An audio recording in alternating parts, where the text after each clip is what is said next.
اذان کی کہانی اسلام کی تاریخ میں ایک اہم اور روحانی واقعہ ہے۔ اذان مسلمانوں کو نماز کے لیے بلانے کا طریقہ ہے اور اس کی ابتدا نبی کریم صلی اللہ علیہ وسلم کے دور میں ہوئی۔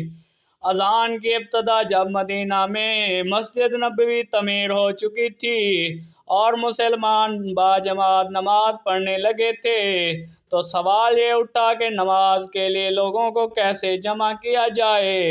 اس سے پہلے لوگ نماز کے وقت قریب آ کر دیکھتے تھے یا خود اندازہ لگاتے تھے۔ صحابہ کرام رضوان اللہ تعالیٰ علیہم اجمعین کی مشاورت۔ ایک دن نبی کریم صلی اللہ علیہ وسلم نے اپنے صحابہ کرام کے ساتھ مشورہ کیا۔ کچھ لوگوں نے مشورہ دیا کہ نماز کے وقت پر جھنڈا بلند کیا جائے، کچھ نے ناقوس بجانے کی رائے دی جیسا کہ عیسائی کرتے تھے، اور کچھ لوگوں نے بھوک بجانے کی تجویز پیش کی جیسا کہ یہودی کرتے تھے، لیکن نبی کریم صلی اللہ علیہ وسلم نے ان طریقوں سے مطمئن نہیں تھے کیونکہ یہ اسلامی سادگی اور وقار کے مطابق نہیں تھے۔ حضرت عبداللہ بن زید کا واقعہ۔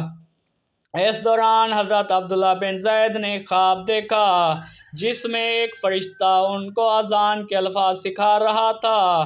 صبح ہوتے ہی وہ نبی کریم صلی اللہ علیہ وسلم کی خدمت میں حاضر ہوئے اور اپنا خواب بیان کیا۔ نبی کریم صلی اللہ علیہ وسلم نے اسی خواب کو سچا اور وحی کی تائید قرار دیا۔ نبی کریم صلی اللہ علیہ وسلم نے ارشاد فرمایا، یہ الفاظ سچ ہیں اور حضرت بلال کو سکھاؤ کیونکہ ان کی آواز بلند اور دل کو چھونے والی ہے۔